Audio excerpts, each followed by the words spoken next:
Hello and welcome to Lesson 18 about hypothesis testing.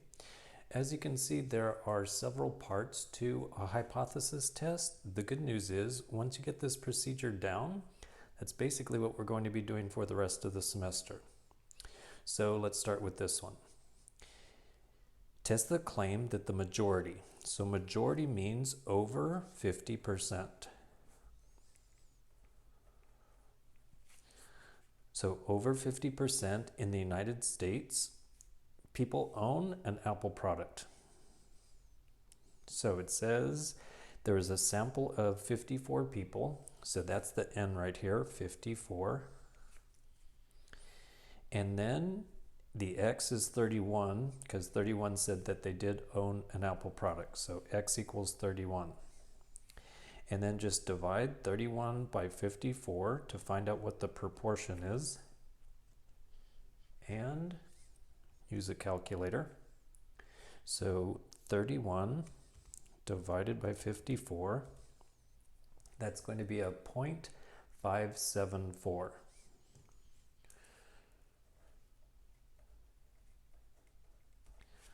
Now, if you change this to a percent, that's 57.4%. That is definitely over 50%. But with the hypothesis test, we're not just trying to prove it for these 54 people, we're trying to prove it in general for the United States. So, is this information enough data to say that in general, this is true, that it's over 50%? Okay, this right here is actually the claim. So for the claim, we're talking about proportions or percent, so use the letter P, and then over means greater than. And now I'm just going to change this 50% to decimal form, so that's going to be a 0.50. And then for H1, called the alternate hypothesis, the rule for the H1 is it cannot have an equal sign in it. Since this does not have an equal sign, that means that H1 stays the same. It's going to be greater than 0.50. And the job of this H1 is to tell me how to set up the picture over here. Since this is pointing to the right, then it's going to be a right-tailed test.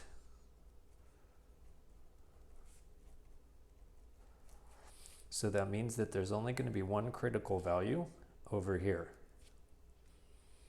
And whenever you're dealing with proportions, then use the Z distribution. So then the critical value, so let's see. When it says test the claim, I was not given a level of confidence. And whenever that's not given, then use 95% as a default. So we're using 95% level of confidence.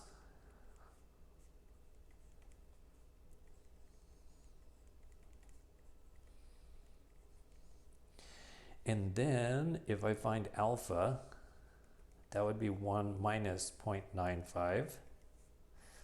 And alpha then equals a 0.05. Now, in the previous lessons with confidence intervals, we would need to divide this by 2 because there was always 2 tails with confidence intervals. But according to this, we're only using the right tail. So that means that this portion of the graph is 95% of the graph, and this is 5% or 0.05.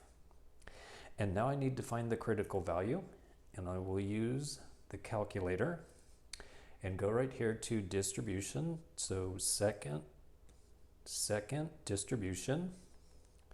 And these first 3 are for the Z distribution. And to find the critical value, I need to use this number 3, the inverse normal. And then it just says, what is the area? So that is the 0.05. And I just leave mean as 0 and standard deviation as 1. And then this is a right tail. And then it'll put that on the home screen, and it'll tell me that the critical value is 1.645. All right. To finish this part down here, the H sub O, it ignores everybody else, and it always has an equals.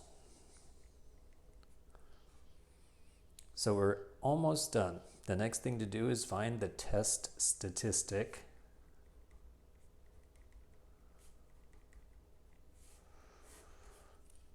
And we'll use the calculator for that as well. So you go right here to stat, go over to tests, and right now we're doing proportions. So it does need to say proportion. And we're only doing one group at a time. So it's not like we're comparing the United States and Cuba or something like that. So it's not two groups, it's just one group. So that's going to be number 5. And sometimes I write that down as a reminder. I'm supposed to use the one proportion z-test. And this part right here is saying look at h sub o, and what's the number when you look at h sub o? So when you look at h sub o, it's telling you that it's supposed to equal a 0.50. So it's supposed to equal 0.50. And then x is the 31, and n is the 54. And then also from this h1, that's pointing to the right, or in other words, it's a right tail. So this needs to also point to the right. And you can just skip the color part and go to calculate. And it says that it's a 1.089. So you can see that it also has the p at 0.574. So I've already got that part. So I just need the test statistic, z equals 1.089. So z equals 1.089. And now finally for the conclusion. So the idea is if your z goes past 1.645, then you actually have enough evidence to prove something. Since this 1.089 does not go past that, it means we don't have enough evidence. So it is true that this is bigger than the 50% in the claim, but having only 54 people, that's not enough evidence to prove it in general for the whole United States. So we cannot reject h sub o, or in other words, we did not prove anything.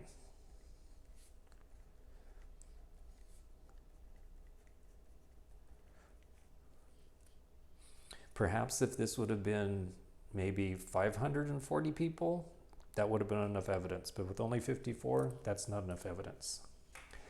And now let's go to the second one. So I'm just going to switch over to a clean copy right here. So test the claim that 70%. So you can either do this part first or this part first. The order doesn't matter.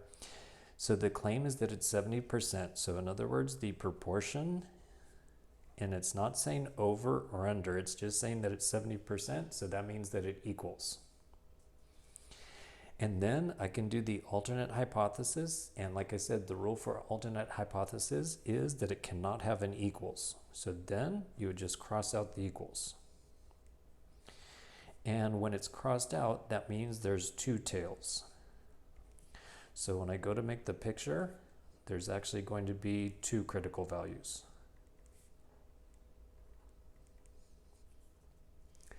And then the h sub o is always equals. Never have a choice on h sub o, which is nice. It's always going to have an equal sign. And then for the sample information, a sample of 90 Math 13 students, n equals 90. And out of those 90, 72 passed the class with a C or better. And then if you divide 72 by 90, so 72 divided by 90, that is exactly a 0.80.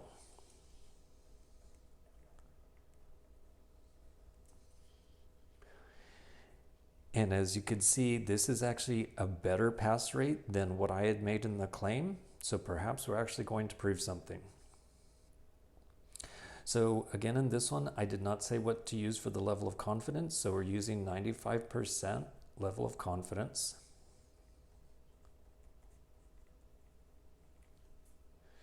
And then if you do alpha equals 1 minus the 0.95, that equals 0.05. And then this one has 2 tails, so I need to divide this by 2. And alpha divided by 2 is going to be a 0.025. So this tail is 0.025, and this tail is 0.025. And in the middle is the 0.95 confidence that we're using. And again, you can use the calculator to find the critical value.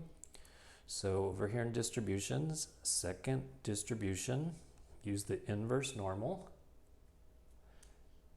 And this is a 0.025, and that is the right tail that I was looking at. And hit enter a couple of times, and it says the critical value is 1.96. So the critical value equals 1.96. And because the graph is symmetric, it's going to be the same number except negative 1.96 on the left. Okay, so now for the test statistic and see if we actually prove something.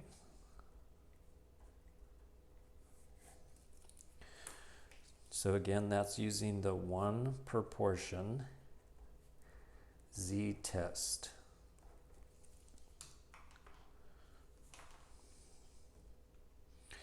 So go to stat, move over to tests, and then it's going to be number 5, one proportion z-test. And the first thing is the number from h sub o says that it equals a 0.70, 0.70.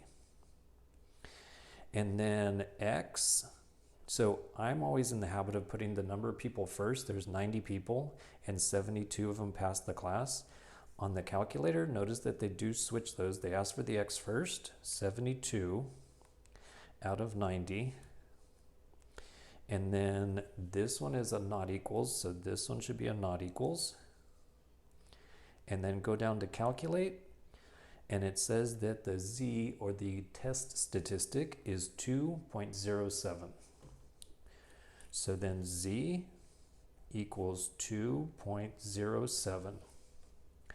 And since that goes past 1.96, so that's greater than 1.96, that means that this h sub o is false. So the h sub o is false.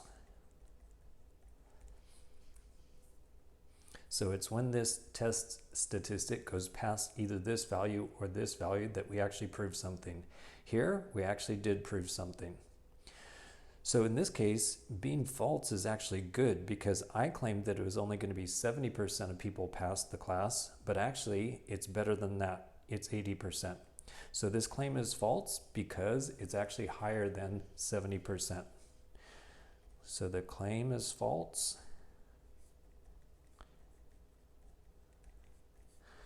because the pass rate, oops, I forgot to say rate. I mean, I said it, but I forgot to write it. The pass rate is better than 70%.